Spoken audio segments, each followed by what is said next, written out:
ಸ್ನೇಹಿತರೆ, ಇಂದು ನಾವು ಪಾಶ್ಚಾತ್ಯ ರಾಜಕೀಯ ಚಿಂತಕರಲ್ಲೊಬ್ಬರಾದಂತಹ ಪ್ಲೇಟೋರವರ ಕುರಿತು ಅವರ ಸಾಮಾನ್ಯ ಪರಿಚಯವನ್ನ ಮಾಡಿಕೊಳ್ಳೋಣ. ಸಾಕ್ರಟಿಸ್ನ ಅನುಯಾಯಿಯು ಅರಿಸ್ಟಾಟಲ್ನ ಗುರುವಾಗಿದ್ದ ಪ್ಲೇಟೋ ವಿಶ್ವ ಕಂಡ ಒಬ್ಬ ಶ್ರೇಷ್ಠ ತತ್ವಜ್ಞಾನಿ.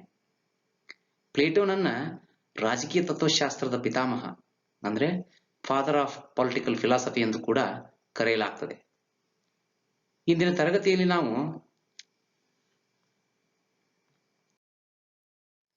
ಪ್ಲೇಟೋನ ಆರಂಭಿಕ ಜೀವನ, ಪ್ಲೇಟೋ ಬಾಳಿ ಬದುಕಿದಂತಹ ಅಥೆನ್ಸ್ನ ಸ್ಥಿತಿಗತಿ, ಪ್ಲೇಟೋನ ಚಿಂತನೆಯ ಉದ್ದೇಶ ಅಥವಾ ಕಾಳಜಿ ಏನಾಗಿತ್ತು, ಮತ್ತು ಅವನ ದೃಷ್ಟಿಕೋನ ಮತ್ತು ವಿಧಾನಗಳು, ಅವನ ಮೇಲೆ ಪ್ರಭಾವ ಬೀರಿದಂತಹ ವ್ಯಕ್ತಿಗಳು ಹಾಗೂ ಅವನ ಪ್ರಮುಖ ಕೃತಿಗಳು ಯಾವ್ಯಾವ ಅನ್ನೋದ್ರ ಬಗ್ಗೆ ಸ್ವಲ್ಪ ತಿಳಿದುಕೊಳ್ಳುವಂತ ಪ್ರಯತ್ನವನ್ನ ಮಾಡೋಣ. ಆತ್ಮೀಯರೇ, ಪ್ಲೇಟೋನ ಆರಂಭದ ಜೀವನವನ್ನ ತಿಳಿದುಕೊಳ್ಳೋದಾದ್ರೆ, ಪ್ಲೇಟೋ ಕ್ರಿಸ್ತಪೂರ್ವ 427ರಲ್ಲಿ ಪ್ರಾಚೀನ ಗ್ರೀಕ್ ನಗರ ರಾಜ್ಯಗಳಲ್ಲಿ ಒಂದಾಗಿದ್ದಂತಹ ಅಥೆನ್ಸ್ನ ಏಜಿನಾ ಎಂಬ ಸ್ಥಳದಲ್ಲಿ ಜನಿಸ್ತಾರೆ. ಅವರ ತಂದೆ ಅರಿಸ್ಟಾನ್, ತಾಯಿ ಪೆರಿಕ್ಟೋಯಿನಿ. ಪ್ಲೇಟೋನ ಮೂಲ ಹೆಸರು ಅರಿಸ್ಟೋಕ್ಲಸ್ ಅಂತಿರತ್ತೆ. ಆದ್ರೆ ಅವನ ವಿಶಾಲವಾದ ಭುಜಗಳು ಮತ್ತು ಅವನ ಆಕರ್ಷಕ ಮೆಕ್ಕಟ್ಟು ಅವನನ್ನ ಪ್ಲೇಟೋ ಎಂದು ಕರೆಯಲು ಜನರನ್ನ ಉತ್ಸಾಹಿಸತ್ತೆ. ಹೀಗಾಗಿ ಅವನು ಪ್ಲೇಟೋ ಎಂದೇ ಹೆಸರುವಾಸಿ ಆಗ್ತಾನೆ. ಹಾಗಾದ್ರೆ ಪ್ಲೇಟೋನ ಕಾಲದಲ್ಲಿ ಅಥೆನ್ಸ್ ಯಾವ ರೀತಿ ಇತ್ತು, ಅಥೆನ್ಸ್ನ ಸ್ಥಿತಿಗತಿ ಯಾವ ರೀತಿ ಇತ್ತು ಅನ್ನೋದ್ರ ಬಗ್ಗೆ ಸ್ವಲ್ಪ ಗಮನ ಹರಿಸುವಂತ ಪ್ರಯತ್ನ ಮಾಡೋಣ. ಮೊದಲನೇದಾಗಿ, ಅಥೆನ್ಸ್ ಯಾವಾಗಲೂ ಸ್ಪಾರ್ಟಾ ನಗರದೊಂದಿಗೆ ನಿರಂತರ ಯುದ್ಧದಲ್ಲಿ ಮುಳುಗಿರ್ತಾ ಇತ್ತು. ಅಂದ್ರೆ there was a continuous war between Athens and Sparta. ಈ ಎರಡೂ ನಗರ ರಾಜ್ಯಗಳ ನಡುವೆ ಯುದ್ಧ ಸಂಭವಿಸ್ತಾನೆ ಇದ್ವು. ಆದ್ರ ಪ್ರತಿ ಯುದ್ಧದಲ್ಲೂ ಅಥೆನ್ಸು ಸ್ಪಾರ್ಟಾದಿಂದ ಸೋಲನ್ನು ಅನುಭವಿಸ್ತಾ ಇತ್ತು. ಈ ಯುದ್ಧವನ್ನ ಪೆಲೋಪನೇಷಿಯನ್ ವಾರ್ ಅಂತಲೂ ಕೂಡ ಕರೆಯಲಾಗ್ತದೆ. ಹೀಗಾಗಿ ಪ್ರತಿ ಬಾರಿ ಯುದ್ಧಗಳಾದಾಗ ಸ್ಪಾರ್ಟಾ ಗೆಲ್ತಾ ಇತ್ತು, ಅಥೆನ್ಸು ಸೋಲ್ತಾ ಇತ್ತು. ಅಷ್ಟೇ ಅಲ್ಲ, ಅಥೆನ್ಸ್ನಲ್ಲಿ ಅರಾಜಕತೆ ತುಂಬಾ ಇತ್ತು. ಸಮಾಜದಲ್ಲಿ ಅಸಮಾನತೆ ಬಹಳ ಹೆಚ್ಚಾಗಿತ್ರಿ. ಆಳುವರಲ್ಲಾಗ್ಲಿ ಪ್ರಜೆಗಳಲ್ಲಾಗ್ಲಿ ಮೌಲ್ಯಾದರ್ಶಗಳ ಕೊರತೆ ಎದ್ದು ಕಾಣ್ತಾ ಇತ್ತು. ಕೆಲವೊಮ್ಮೆ ನಿರಂಕುಶ ಪ್ರಭುತ್ವ ಜಾರಿಯಲ್ಲಿದ್ರ ಮತ್ತೆ ಕೆಲವೊಮ್ಮೆ ಪ್ರಜಾಪ್ರಭುತ್ವ ಅಸ್ತಿತ್ವಕ್ಕೆ ಬರ್ತಾ ಇತ್ತು. ಹೀಗೆ ರಾಜಕೀಯ ಬದಲಾವಣೆಗಳು, ಸಾಮಾಜಿಕ ಅಸಮಾನತೆ ನಿರಂತರವಾಗಿ ಅಥೆನ್ಸ್ನಲ್ಲಿ ನಾವು ಕಾಣ್ತಾ ಇದ್ವಿ. ಅಷ್ಟೇ ಅಲ್ಲ, ಪ್ಲೇಟೋ ಬಾಳಿ ಬದುಕಿದಂತಹ ಸಮಯದಲ್ಲಿ ಸಾಕ್ರಟಿಸ್ನನ್ನ ಅಥೆನ್ಸ್ನ ಪ್ರಜಾಪ್ರಭುತ್ವ ಸರ್ಕಾರ ಮರಣದಂಡನೆಗೆ ಗುರಿ ಮಾಡುತ್ತೆ. ಯಾವ ಸಾಕ್ರಟಿಸ್ನನ್ನ ತನ್ನ ಪರಮಗುರು ಹಾಗೂ ಭೂಮಿಯ ಮೇಲಿನ ಅತ್ಯಂತ ಬುದ್ಧಿವಂತ ಮನುಷ್ಯನೆಂದು ಪ್ಲೇಟೋ ನಂಬಿದ್ನೋ, ಆ ಸಾಕ್ರಟಿಸ್ನನ್ನೇ ಅಥೆನ್ಸ್ನ ಪ್ರಜಾಪ್ರಭುತ್ವ ಸರ್ಕಾರ ಹ್ಯಾಮ್ಲಾಕ್ ವಿಷ ನೀಡಿ ಕೊಲ್ತದೆ. ಹೀಗೆ ಅಥೆನ್ಸ್ನಲ್ಲಿ ರಾಜಕೀಯ ಬಿಕ್ಕಟ್ಟು, ಸ್ಪಾರ್ಟಾದೊಂದಿಗಿನ ನಿರಂತರ ಸೋಲು, ಸಮಾಜದ ಜನರಲ್ಲಿದ್ದ ಅಸಮಾನತೆಯ ಕೋಪ, ಸಾಕ್ರಟಿಸ್ನ ಕೊಲೆ ಮುಂತಾದ ಅಂಶಗಳೆಲ್ಲ ಪ್ಲೇಟೋನನ್ನ ಚಿಂತನೆ ಮಾಡುವಂತೆ ಮಾಡ್ತಾವ. Plato wanted to know the reasons for the decline of Athens. He wanted to make Athens as ideal state. Most creative periods of political thinking happening in the periods of crisis. ಎನ್ನೋ ಹಾಗೆ ಅಥೆನ್ಸ್ನ ಬಿಕ್ಕಟ್ಟಿನ ಸಮಯದಲ್ಲಿ ಪ್ಲೇಟೋನಲ್ಲಿ ಹಲವಾರು ಸೃಜನಾತ್ಮಕ ಚಿಂತನೆಗಳು ಮೂಡತೊಡಗಿದವು. ಹಾಗಾದ್ರೆ ಈ ಎಲ್ಲ ಅಥೆನ್ಸಿನ ಬಿಕ್ಕಟ್ಟಿಗೆ ಏನು ಕಾರಣ ಇರಬಹುದು? Causes of crisis in Athens, ಅದನ್ನ ಬಹಳ ದೀರ್ಘವಾಗಿ ಆಲೋಚನೆ ಮಾಡಿದಂತಹ ಪ್ಲೇಟೋ ಕೊನೆಗೊಂದು ನಿರ್ಧಾರಕ್ಕೆ ಬರ್ತಾನೆ. ಪ್ಲೇಟೋನ ಪ್ರಕಾರ ಅಥೆನ್ಸಿನ ಸಮಸ್ಯೆಗೆ ಮೂಲ ಕಾರಣ ಅಂದ್ರೆ ಭ್ರಷ್ಟಾಚಾರ. ಭ್ರಷ್ಟಾಚಾರ ಅಂದ್ರೇನು? ನಾವು ಸಾಮಾನ್ಯವಾಗಿ ಹೇಳೋದಾದ್ರೆ corruption is using public office for private gain or private ends ಅನ್ನೋದ್ರ ಬಗ್ಗೆ ಹೇಳ್ತೀವಿ. ಹಾಗಾದ್ರೆ ಸಾರ್ವಜನಿಕ ಹುದ್ದೆಯನ್ನ ವೈಯಕ್ತಿಕ ಲಾಭಕ್ಕಾಗಿ ದುರುಪಯೋಗಪಡಿಸಿಕೊಳ್ಳುವುದು ಭ್ರಷ್ಟಾಚಾರ ಅಂತ ಅನಿಸ್ಕೊಳ್ತದೆ. ಹೀಗೆ ಅಥೆನ್ಸನ್ನ ಆಳುವ ವರ್ಗ ಜನರ ಹಿತವನ್ನ ಕಡೆಗಣಿಸಿ ತಮ್ಮ ವೈಯಕ್ತಿಕ ಹಿತವನ್ನ ಕಾಪಾಡೋದ್ರಲ್ಲಿ ಮುಳುಗಿಬಿಟ್ಟಿದ್ರು. ಇದರಿಂದ ಸಮಾಜದಲ್ಲಿ ಅಸಮಾನತೆ ಅಥವಾ ಇನ್ಇಕ್ವಾಲಿಟಿ ಹೆಚ್ಚಾಗ್ತಾ ಹೋಯಿತು.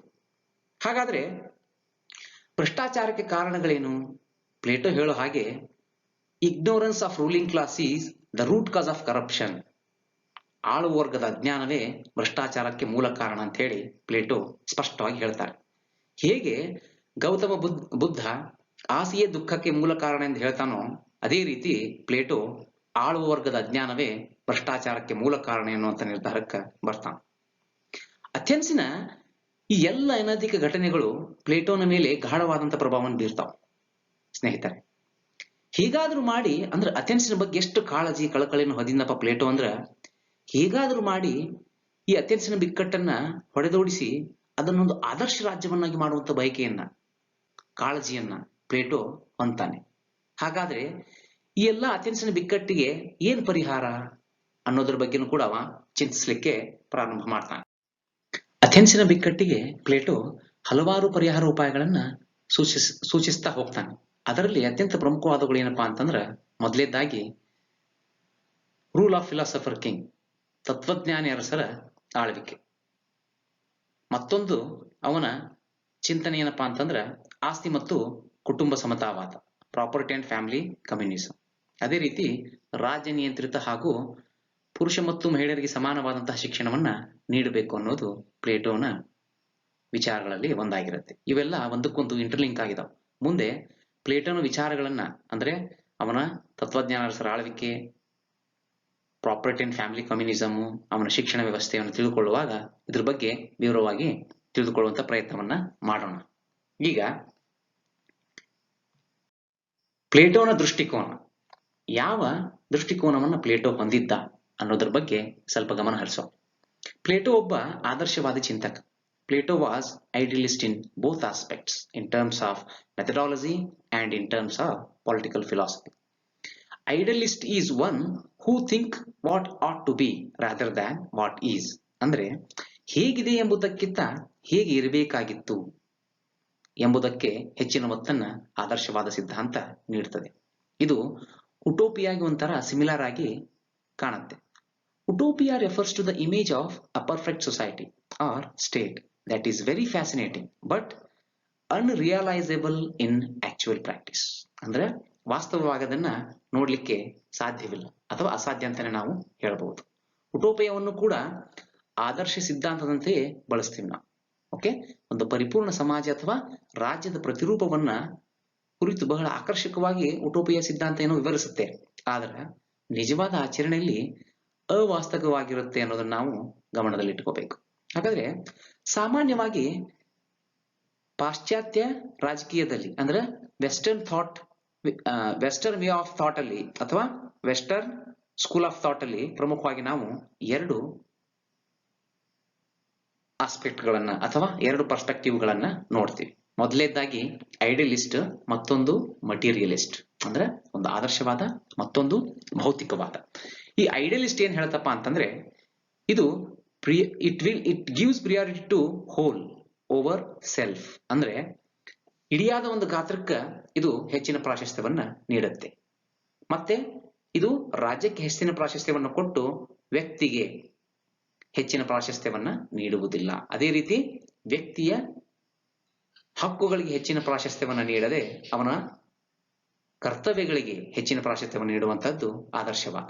ಇದು ರಾಜ್ಯಕ್ಕೆ ಹೆಚ್ಚಿನ ಮಹತ್ವವನ್ನ ನೀಡ್ತಾ ಹೋಗುತ್ತೆ. ಅದೇ ರೀತಿ ಮಟೀರಿಯಲಿಸ್ಟ್ ಅಥವಾ ಭೌತಿಕವಾದವನ್ನು ನೋಡೋದಾದ್ರೆ, ಭೌತಿಕವಾದ ಇದಕ್ಕೆ ತದ್ವಿರುದ್ಧ ಆದಂತ ಹೇಳ್ಬಹುದು. ಹೇಗಂದ್ರೆ ಇದು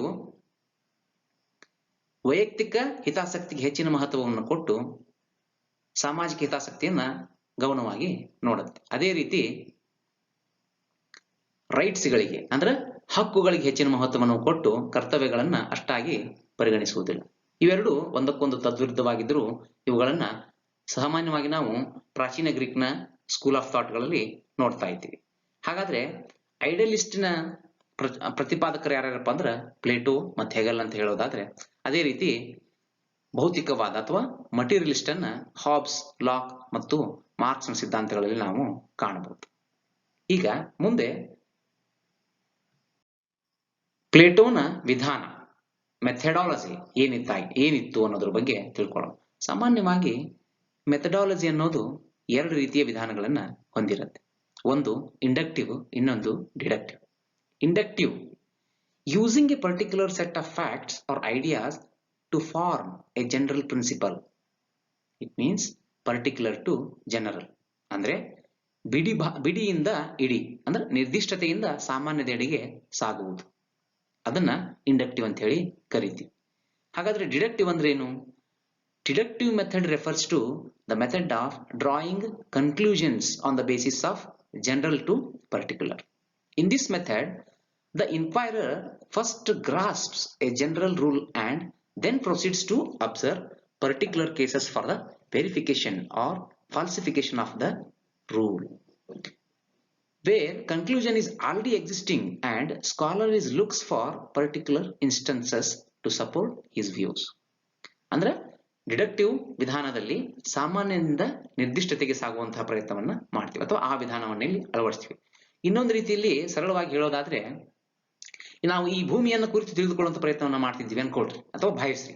ಹಾಗಾದ್ರೆ ನೇರವಾಗಿ ಭೂಮಿಯನ್ನು ತಿಳಿದುಕೊಳ್ಳೋಕ್ಕಿಂತ ಮೊದಲು ಈ ಡಿಡಕ್ಟಿವ್ ಮೆಥಡ್ ಅಲ್ಲಿ ಅಥವಾ ಡಿಡಕ್ಟಿವ್ ವಿಧಾನದಲ್ಲಿ ಯಾವ ಕ್ರಮ ಅನುಸರಿಸ್ತೀವಪ್ಪ ಅಂದ್ರೆ, ಮೊದಲು ವಿಶ್ವದ ಕಲ್ಪನೆಯನ್ನ ಮಾಡ್ಕೊಳ್ತೀವಿ.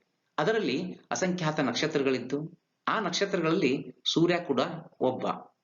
ಸೂರ್ಯನ ನಕ್ಷತ್ರ ಅಥವಾ ಸೂರ್ಯ ಅನ್ನುವಂಥ ನಕ್ಷತ್ರ ಸುತ್ತ 8 ಗ್ರಹಗಳು ಸುತ್ತಾ ಇರ್ತಾವು. ಅವುಗಳಲ್ಲಿ ಭೂಮಿಯು ಒಂದು ಹೌದು. ಹೀಗೆ ಭೂಮಿಯನ್ನು ಅಧ್ಯಯನ ಮಾಡುವಾಗ ಮೊದಲು ಇಡಿಯಾದ ವಿಶ್ವದ ಕಲ್ಪನೆಯನ್ನ ಮಾಡಿಕೊಂಡು ನಂತರ ಅದರ ಒಳಗಡೆ ಪ್ರವೇಶ ಮಾಡ್ತಾ ಮಾಡ್ತಾ ಕೊನೆಗೆ ನಮಗೆ ಬೇಕಾದಂತಹ ಅಂಶಕ್ಕೆ ನಾವು ಹೋಗಿ ತಲುಪ್ತೀವಿ. ಇದನ್ನೇ ನಾವು ಡಿಡಕ್ಟಿವ್ ಮೆಥಡ್ ಅಂತ ಕರಿತೀವಿ. ಹಾಗೆ ಪ್ಲೇಟೋನು ಕೂಡ ತನ್ನ ಆದರ್ಶ ರಾಜ್ಯದ ಕಲ್ಪನೆಯನ್ನ ಈ ಡಿಡಕ್ಟಿವ್ ಮೆಥಡ್ ಅಲ್ಲೇ ಮಾಡ್ತಾನೆ. ಅಂದ್ರೆ ಮೊದಲಿಗೆ ಅವನು ಏನ್ ಮಾಡ್ತಾನೆ, ಅಥೆನ್ಸ್ ಅನ್ನ ಒಂದು ಆದರ್ಶ ರಾಜ್ಯವಾಗಿ ಮಾಡಬೇಕು, ಒಟ್ಟಾರೆಯಾಗಿ ಆದರ್ಶ ರಾಜ್ಯದ ಕಲ್ಪನೆಯನ್ನ ಪ್ಲೇಟೋ ಕಾಣ್ತಾನೆ. ತದನಂತರ ಅದ್ರ ಒಳಗಡೆ ಅಂದ್ರೆ ಆದರ್ಶ ರಾಜ್ಯದ ಒಳಗಡೆ ನ್ಯಾಯ ವ್ಯವಸ್ಥೆ ಹೆಂಗಿರ್ಬೇಕು, ಅಲ್ಲಿ ಶಿಕ್ಷಣ ಸಿಸ್ಟಮ್ ಅಥವಾ ಎಜುಕೇಶನ್ ಸಿಸ್ಟಮ್ ಯಾವ ರೀತಿ ಇರಬೇಕು, ಅದೇ ರೀತಿ ತತ್ವಜ್ಞಾನ ಅರಸರ ಆಳ್ವಿಕೆ ಇರಬೇಕಾಗ್ತದೆ, ಸಮತಾವಾದವನ್ನು ಅವರು ಪಾಲನೆ ಮಾಡಬೇಕಾಗ್ತದೆ ಅಂತ ಎಲ್ಲ ವಿಚಾರಗಳನ್ನ ಅವ ಹೇಳ್ತಾ ಹೋಗ್ತಾ. ಹೀಗಾಗಿ ಪ್ಲೇಟೋ ಅನುಸರಿಸಿದಂತಹ ವಿಧಾನವನ್ನು ನಾವು ಡಿಡಕ್ಟಿವ್ ಮೆಥಡ್ ಅಂತ ಹೇಳಬಹುದು. ಈಗ ನಾವು ಪ್ಲೇಟೋನ ಮೇಲೆ ಪ್ರಭಾವ ಬೀರಿದಂತಹ ವ್ಯಕ್ತಿಗಳು ಯಾರ್ಯಾರು ಅಂದ್ರೆ ಯಾವ ವ್ಯಕ್ತಿಗಳಿಂದ ಪ್ಲೇಟೋ ಪ್ರಭಾವಿತನಾದ ಅನ್ನೋದ್ರ ಬಗ್ಗೆ ಗಮನ ಹರಿಸೋಣ. ಮೊದಲೇದಾಗಿ ಪೈಥಾಗೋರಸ್ ಒಬ್ಬ ಶ್ರೇಷ್ಠ ಗಣಿತ ತಜ್ಞ. ಇವನ ವಿಚಾರಗಳಾದಂತಹ ವಿಶ್ವ ಕೆಲವು ಗಣಿತಶಾಸ್ತ್ರ ಸಿದ್ಧಾಂತವನ್ನ ಆಧರಿಸಿದೆ. ಅಷ್ಟೇ ಅಲ್ಲ, ಅವರು ಆತ್ಮದ ಸಿದ್ಧಾಂತವನ್ನು ಕೂಡ ಹೇಳ್ತಾರೆ. ವಿಶೇಷವಾಗಿ ಪ್ಲೇಟೋ ತನ್ನ ನ್ಯಾಯ ಸಿದ್ಧಾಂತದಲ್ಲಿ ಸಮಾಜದಲ್ಲಿರುವಂತಹ ವರ್ಗವನ್ನ ಅವರವರ ಸ್ವಭಾವ, ಆತ್ಮದ ಸ್ವಭಾವ ಅಥವಾ ಮನಸ್ಸನ್ನು ಆಧರಿಸಿ ರೀಸನ್, ಸ್ಪಿರಿಟ್ ಮತ್ತು ಅಪಿಟೈಟ್ ಅಂದ್ರೆ ವಿವೇಕ, ಉತ್ಸಾಹ ಮತ್ತು ಭೋಗ, ಈ 3 ಗುಣಗಳ ಆಧಾರದ ಮೇಲೆ ಸಮಾಜವನ್ನ ಅವ ವಿಭಾಗಿಸ್ತಾನ. ಇದನ್ನ ಪೈಥಾಗೋರಸ್ನ ಆತ್ಮ ಸಿದ್ಧಾಂತದಿಂದ ಪ್ರಭಾವಿತನಾಗಿ ಪ್ಲೇಟೋ ತನ್ನ ಅಭಿಪ್ರಾಯಗಳನ್ನ ವ್ಯಕ್ತಪಡಿಸ್ತಾನೆ ಅನ್ನೋದನ್ನ ನಾವಿಲ್ಲಿ ಅರ್ಥ ಮಾಡ್ಕೋಬೇಕು. ಅದೇ ರೀತಿ ಹಿರಾಕ್ಲಿಟಸ್ ಏನ್ ಹೇಳ್ತಾನಪ್ಪ ಅಂದ್ರೆ, ಬದಲಾವಣೆ ಜಗದ ನಿಯಮ, change is the characteristic of world ಅನ್ನೋದ್ರ ಬಗ್ಗೆ ಹಿರಾಕ್ಲಿಟಸ್ ಹೇಳ್ತಾನೆ. ಇದು ಸಹಿತ ಪ್ಲೇಟೋನ ಮೇಲೆ ಪ್ರಭಾವ ಬೀರಿದಂತಹ ಒಂದು ವಿಚಾರ. ಅಷ್ಟೇ ಅಲ್ಲ, ಸಾಕ್ರಟಿಸ್, ನಿಮಗೆಲ್ಲ ಗೊತ್ತೇ ಇದೆ, ಪ್ಲೇಟೋನ ಪರಮ ಗುರು ಆದಂತಹ ಸಾಕ್ರಟಿಸ್ ಪ್ಲೇಟೋನ ಮೇಲೆ ತುಂಬಾ ಪ್ರಭಾವವನ್ನು ಬೀರ್ತಾನೆ. ಈ ಪಾಶ್ಚಾತ್ಯ ರಾಜಕೀಯ ಪ್ರಪಂಚದಲ್ಲಿ ಒಂದು ಮಾತಿದೆ, ಆಲ್ ದಟ್ ಈಸ್ ಪ್ಲಾಟೋನಿಕ್ ಈಸ್ ಸಾಕ್ರಟಿಕ್. ಅಂದ್ರ ಪ್ಲೇಟೋನಿಂದ ಬರುವಂತಹ ಎಲ್ಲ ವಿಚಾರ ಸಾಕ್ರಟಿಸ್ನೇ ಆಗಿದ್ದವು ಅನ್ನುವಂತಹ ಮಾತನ್ನ ಪಾಶ್ಚಾತ್ಯ ರಾಜಕೀಯದಲ್ಲಿ ಮಾತಾಡೋದನ್ನ ನಾವು ಕಾಣ್ತೇವೆ.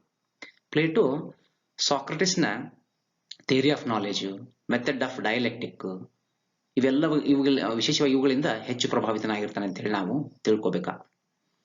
ಎಷ್ಟೇ ಸಾಕ್ರಟಿಸ್ನಿಂದ ಪ್ರಭಾವಿತನಾಗಿದ್ದರೂ ಕೂಡ ಪ್ಲೇಟೋ ತನ್ನದೇ ಆದಂತಹ ಸ್ವಂತ ಚಿಂತನೆಗಳನ್ನ, ಸ್ವಂತ ಥಿಯರಿಗಳನ್ನ ನೀಡಿರೋದನ್ನು ನಾವು ಮರಿಬಾರದು. ಅದರಲ್ಲೂ ವಿಶೇಷವಾಗಿ ತತ್ವಜ್ಞಾನಿ ಅರಸರ ಆಳ್ವಿಕೆ, ರೂಲ್ ಆಫ್ ಫಿಲಾಸಫರ್ ಕಿಂಗ್, ಅದೇ ರೀತಿ ಆಸ್ತಿ ಮತ್ತು ಪತ್ನಿಯರ ಸಮತಾವಾದ, ಇವು ಪ್ಲೇಟೋನ ಸ್ವಂತ ವಿಚಾರಗಳಾಗಿದ್ವು ಅನ್ನೋದನ್ನ ನಾವು ಗಮನದಲ್ಲಿಟ್ಟುಕೋಬೇಕು. ಈಗ ಕೊನೆಯದಾಗಿ ನಾವು ಪ್ಲೇಟೋ ರಚಿಸಿದಂತಹ ಪ್ರಮುಖ ಗ್ರಂಥಗಳ ಕುರಿತು ತಿಳಿದುಕೊಳ್ಳುವಂತ ಪ್ರಯತ್ನವನ್ನ ಮಾಡೋಣ.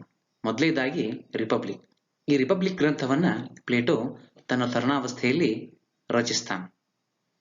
ಪ್ಲೇಟೋ ತನ್ನ ಆದರ್ಶ ರಾಜ್ಯದ ಕಲ್ಪನೆಯನ್ನ ಸಂಪೂರ್ಣವಾಗಿ ರಿಪಬ್ಲಿಕ್ನಲ್ಲಿ ವಿವರಿಸ್ತಾ ಹೋಗ್ತಾನೆ.